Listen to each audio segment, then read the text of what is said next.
हमारे साथ बीएसपी के प्रत्याशी सुजीत कुमार राम जी है।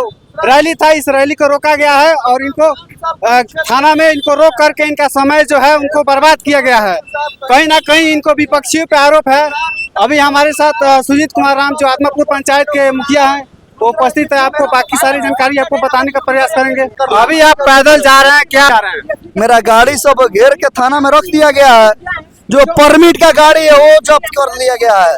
समझिए कि मेरे साथ अन्याय हुआ है, गरीब के साथ अन्याय हुआ है मेरे साथ। कहीं ना कहीं आप रैली तो नहीं न कर रहे थे? अरे कोई रैली नहीं कर रहे थे, हम रैली का परमिशन लिए थे। 3 बजे तक जो बाइक का रैली था हम वहाँ बाइक का रैली छोड़ दिए थे और जो गाड़ी परमिट का गाड़ी था उसी से हम जनसंपर्क कर रहे थे, वोट मांग रहे थे। और डॉक्टर साहब जो आलोक कुमार सुमन जी है तो सत्ता का नाजायज फायदा उठा के और हमको घेरवा के और 2 घंटा थाना में बंद करवाए। यानी कि आपका समय बर्बाद किया गया है। समय हमको डिस्टर्ब किया गया। 2 घंटा में हम नहीं तो करीब 10,000 जनता से मिलते हैं। मोरा लोग समझिए कि कहीं क्षेत्र में जा ही नहीं रहे हैं। हम लोगों से हम जनसंपर्क कर रहे हैं तो इनको कहीं ना कहीं से डर सता रहा है कि चुनाव हम हार जाएंगे, इसी कारण से ऐसे ऐसे घटना कर रहा है। बस वही है, मेन मोटो वही है कि ये जनता से मिले नहीं और जनता के बीच में जाए नहीं, अपना जो काम है इनका 5 काम वो करे नहीं। इसीलिए हमको घेरा गया और थाना 5 घंटा हमको बैठाया गया। बातें हुई, क्या क्या पूछा गया आपके अंदर, क्या क्या? अंदर यही बात हुआ कि आप इधर क्यों आ गए, आप वोट मांगने यहाँ क्यों आए। ऊपर से हमको दबाव आ रहा है। थाना प्रभारी खुद बोले हमसे कि देखिए ऊपर से बड़े अफसरों का दबाव आ रहा है, कहीं से बड़ा नेता का फोन आ गया है, इसीलिए मजबूरी में हम आपको रोक रहे हैं। ऐसा आपका कोई गलती नहीं है। तो बेचारे थाना प्रभारी मजबूर थे और अपना सत्ता का नाजायज फायदा उठा के एक गरीब को डिस्टर्ब किया जा रहा है। लेकिन इस बार जनता मौन बना चुकी है।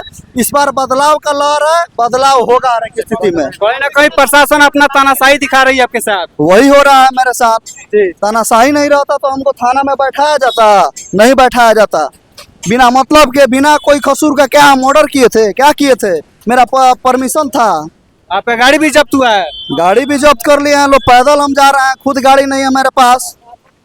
कहीं ना कहीं आप गोपालगंज से चुनाव जीत रहे थे, इसके लिए कहीं आपके विपक्षी भी जीत रहा है। विपक्षी कितना हथकंडा अपना ले, कुछ नहीं होगा। इस बार चुनाव फेस कर रहे हैं, हम चुनाव जीत रहे हैं। सारा जनता में, गरीबों में लहर है और इस बार हर एक स्थिति में हम फेस करेंगे चुनाव और चुनाव जीतेंगे। क्या कहिएगा गोपालगंज जनता से? हम जनता से अपील करें कि ये गरीब आदमी को सपोर्ट करिए और सहयोग करिए और हाथी साहब को वोट दीजिए जो क्रमांक संख्या 2 पर है। वो 5 साल कहीं नहीं दिखे हैं। हम एसी वाले नेता नहीं है, गरीब का बेटा है। मेरा पिताजी 300 रुपया मजदूरी करके हमको यहाँ तक लेके आए हैं और सबसे बेहतर हम काम करेंगे। बेस्ट ऑफ अवार्ड ही मिला है नंबर 1 बिहार का मुखिया का और निःशुल्क सेवा एम्बुलेंस भी अपने यहाँ चलाते हैं। एक यूनिवर्सिटी बनाना है। दूसरा मुद्दा यह है कि मुकेश कुमार जैसे पूरे देश में नाम रोशन कर रहा है, वैसे एक स्टेडियम गोपालगंज में बने जैसे युवाओं का उत्थान हो।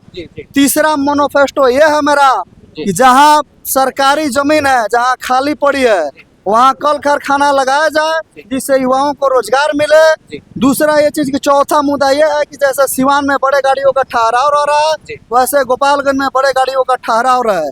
5वां मुद्दा ये है मेरा। दूसरा चीज के देखिए, सारा गाड़ी मेरा जब्त कर लिया गया। हम पैदल घूम रहे हैं, लेकिन हम एसी में रहने वाले नेता नहीं है। हम एक गरीब का बेटा है, किसान का बेटा है। मेरा पिताजी 300 रुपया मजदूरी करके हमको यहाँ तक पहुँचाए हैं और हम किसी से डरने वाले नहीं है। संदेश देना चाहेंगे गोपालगंज की जनता को? हम जनता से हाथ जोड़ के अपील कर रहे हैं कि बीएसपी को आप लोग वोट दीजिए, एक गरीब को वोट दीजिए। हमको प्रताड़ित किया गया है और बार बार थाना में कहीं घेरवा ले रहे हैं डॉक्टर साहब, और डॉक्टर साहब इस बार चुनाव हार चुके हैं। कहीं लोग गरीब व्यक्ति को चुनिए और एसी में जो रहने वाला नेता उसको चेंज करिए।